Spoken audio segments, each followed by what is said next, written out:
I want to talk about the incident in Halifax yesterday where a Muslim family or two Muslim women were essentially stalked, harassed, and then eventually a Muslim man was assaulted in Costco. And bear with me, I'm not feeling great, but I really wanted to talk about this. Um, First off, this isn't new, and the sudden rise is not a sudden rise in anti-Islamic, anti-Muslim hate.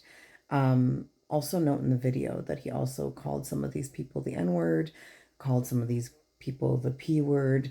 All sorts of slurs were launched in this particular video. So it's safe to assume that the person isn't just anti-Muslim. They're just an all-around racist and bigot. Professor Christie, I believe from UNB, if I'm not mistaken, please correct me if I'm wrong, has been making a bid for a few years now to try and criminalize racism. And why this is so important is if someone is racist, especially like this, overtly, then the onus falls on the police to conduct a proper investigation, and then there would be a crown prosecuting lawyer as opposed to completely falling on the hands of a civilian to protect themselves. With great resistance, there has been complete refusal of this or even to consider this because it's just, it's too vague. The same reason why we don't actually want to criminalize coercive control, even though it's been criminalized in the next 2 years or whatever. Um, it's not about the fact that it is ambiguous. It is about the fact that people want to be able to get away with plausibly deniable actions of violence, aka microaggressions, which aren't micro at all. And what's most disturbing to me is I read the comments from one of the imams in Nova Scotia on a post in Facebook, and the comments just really hit home the fact that the unmelanated fragility is through the roof in this country. Completely through the roof. You have people being like, what about anti-unmelanated discrimination? Or what about Canadians suffering the discrimination by new migrants? Like, oh God, like can we please stop? It is not our problem that you are uneducated. It isn't. It is not our problem that you are under intellectual. It is not our problem. It is not our problem that you are not qualified for some of the jobs that we've been imported like commodities to do. It's not our problem. It's not our fault. But you keep picking these fights with us. You keep picking these different forms of racist anti-immigrant battles. And you keep saying that it's in the name of preserving your non-culture. Like, I don't mean to be rude. If the truth hurts your feelings, I don't know what to tell you. But systemically, y'all have the upper hand, and we're all really getting like grossly sick of it.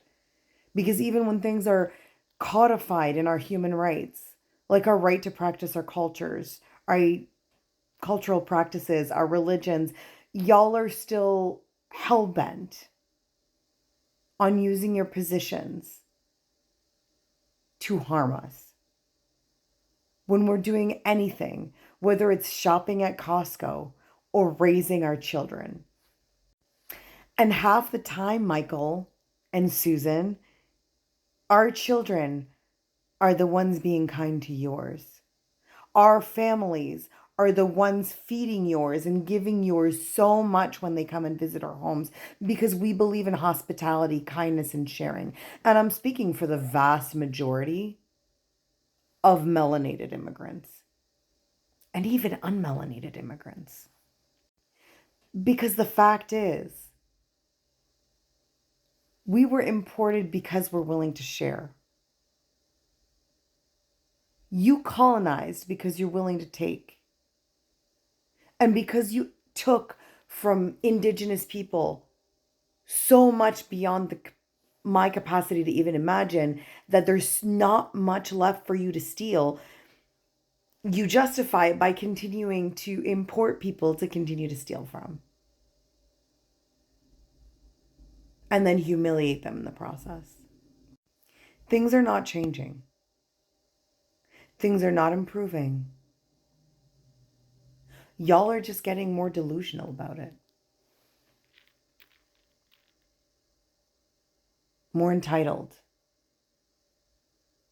It's no shock that Indigenous genocide is at a peak level of denialism. When you dismantle education systems, when you lie about history, when your history is so narcissistic that nobody discovers anything unless an unmelanated person sees it, then you live in willful ignorance. And that doesn't benefit anyone, not even you. So keep living in your hurt feelings. We haven't overpopulated yet. We haven't outnumbered you. But maybe at some point we will. And maybe we will be able to form a proper allegiance in support of Indigenous people to provide a proper land back.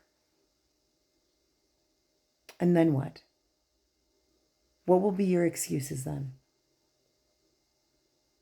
Because right now it's that the conquerors won.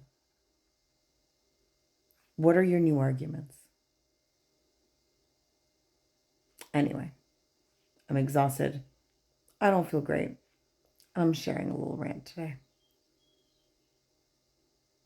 Because nothing is more exhausting to me than having to deal with the arguments by ignorant people. That's all.